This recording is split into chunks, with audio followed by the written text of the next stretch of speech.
आज चैत्र नवरात्र और हिंदू नववर्ष की आप सभी को शुभकामनाएं। आज मैं श्रीमद् भागवत महापुराण पढ़ने जा रही हूँ, शुरू कर रही हूँ, तो मैं आपसे शेयर करना चाहूँगी। आज हम श्रीमद् भागवत महापुराण के महात्म्य का प्रथम अध्याय शुरू कर रहे हैं। भगवान श्री कृष्ण जो जगत की उत्पत्ति, स्थिति और विनाश के हेतु तथा आध्यात्मिक, आधिदैविक, आधिभौतिक तीनों प्रकार के तापों का नाश करने वाले हैं, उनको हम नमस्कार करते हैं। एक बार शौनक जी ने नैमिषारण्य क्षेत्र में विराजमान सूत जी से पूछा कि इस घोर कलयुग में जीव आसुरी स्वभाव के हो गए हैं, इन जीवों को सर्वश्रेष्ठ बनाने के क्या उपाय हैं? सूत जी ने कहा, शौनक जी, श्री शुकदेव जी ने कलयुग में जीवों को काल रूपी सर्प के मुख का ग्रास बनने से बचाने के लिए श्रीमद् भागवत शास्त्र का प्रवचन किया है। मन के शुद्धिकरण के लिए इससे बढ़कर कोई साधन नहीं है। मनुष्य के जन्म जन्मांतर के पुण्यों के उदय पर श्रीमद् भागवत शास्त्र की प्राप्ति होती है।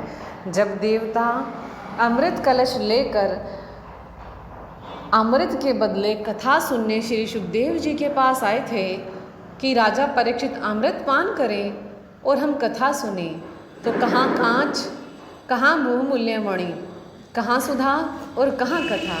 श्री शुकदेव जी ने यह सोचकर देवताओं की हंसी उड़ा दी थी। उन्हें भक्ति शून्य जानकर तथा अमृत का दान नहीं किया था।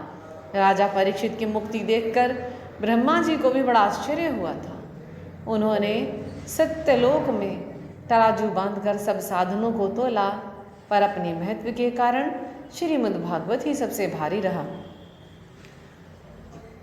पूर्व काल में इसे सनकादि जी ने नारद जी को सुनाया था, पर नारद जी ने तो पहले ही ब्रह्मा जी से इसे सुन लिया था।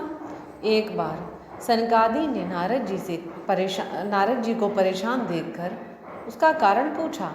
तब नारद जी ने कहा कि मैं सर्वोत्तम लोक समझकर पृथ्वी में आया था। यहाँ पुष्कर, प्रयाग, काशी, गोदावरी, हरिद्वार, कुरुक्षेत्र, श्रीरंग और सेतुबंध आदि कई तीर्थों में विचरने के बाद मन को संतोष देने वाली शांति नहीं मिली। इस समय अधर्म के सहायक कलयुग ने सारी पृथ्वी को घेर रखा है।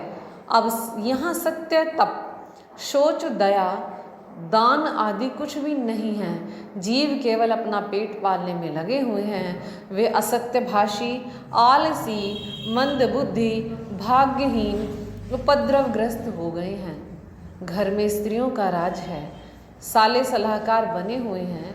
लोग कन्या विग्रह करते और स्त्री पुरुष में कलह मचा हुआ है।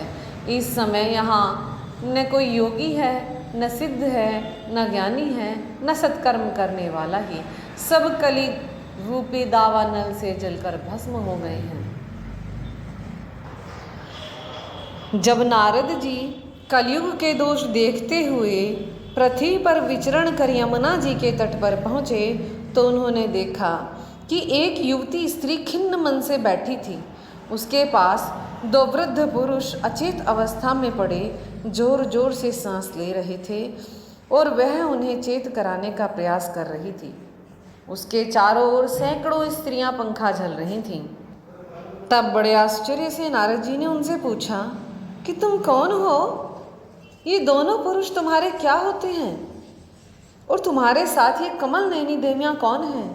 तुम हमें विस्तार से अपने दुख का कारण बताओ। तब युवती ने बताया कि मेरा नाम भक्ति है और ये ज्ञान और वैराग्य मेरे पुत्र हैं। समय के फेर से ये ऐसे हो गए हैं और ये गंगा जी आदि नदियाँ हैं। मैं द्रविड़ देश में उत्पन्न हुई, कर्नाटक में बढ़ी, कहीं कहीं महाराष्ट्र में सम्मानित हुई, किंतु गुजरात में मुझे बुढ़ापे ने आ घेरा। अब जब से वृंदावन आई हूँ, तब से पुनः परम सुंदरी और रूपवती हो गई हूँ। मैं अब कहीं अन्यत्र जाना चाहती हूँ, लेकिन मैं इस बात से दुखी हूँ कि मैं तरुणी क्यों और ये बूढ़े क्यों। होना तो ये चाहिए कि माता बूढ़ी हो और बच्चे तरुण। नारद जी, आप तो परम बुद्धिमान और ज्ञानी हैं, इसका कारण क्या है, बताइए ना। सूत जी कहते हैं कि नारद जी ने एक ही क्षण में उसका कारण जानकर कहा कि देवी, यह दारुण कलयुग है। यह समय सदाचार, योग मार्ग और तप आदि सभी लुप्त हो गए हैं। लोग दुष्कर्म में लगकर अघासुर बन रहे हैं। पृथ्वी क्रमशः प्रतिवर्ष शेष जी के लिए भार रूप होती जा रही है। इसमें कहीं मंगल दिखाई नहीं देता। वृंदावन के संयोग से तुम फिर नवीन तरुणी बन गई हो, अतः यह वृंदावन धाम धन्य है, जहाँ भक्ति सर्वत्र नृत्य कर रही है, परंतु तुम्हारे पुत्रों का कोई ग्राहक नहीं, इसीलिए इनका बुढ़ापा नहीं छूट रहा। भक्ति ने कहा, राजा परीक्षित ने इस पापी कलयुग को क्यों रहने दिया? करुणा में श्री हरि से भी यह अधर्म न जाने कैसे देखा जाता है। मुने, मेरा यह संदेह दूर कीजिए। नारद जी ने कहा, बाले, जिस दिन भगवान श्री कृष्ण इस भूलोक को छोड़कर परमधाम को पधारे थे, उसी दिन यहाँ संपूर्ण साधनाओं में बाधा डालने वाला कलयुग आ गया। दिग्विजय के समय राजा परीक्षित की दृष्टि पड़ने पर कलयुग दीन के समान उनकी शरण में आया। भ्रमर के समान सारग्राही राजा ने उसका वध नहीं करने का निश्चय किया, क्योंकि जो फल योग एवं समाधि से नहीं मिलता, कलयुग में वही फल श्री हरि के कीर्तन से मिल जाता है। इस प्रकार सारहीन होने पर भी उसे एक ही दृष्टि से सारयुक्त देखकर उन्होंने कलयुग में उत्पन्न होने वाले जीवों के सुख के लिए इसे रहने दिया। सूत जी कहते हैं, शौनक जी, इस प्रकार देवर्षि नारद के वचन सुनकर भक्ति को बड़ा आश्चर्य हुआ।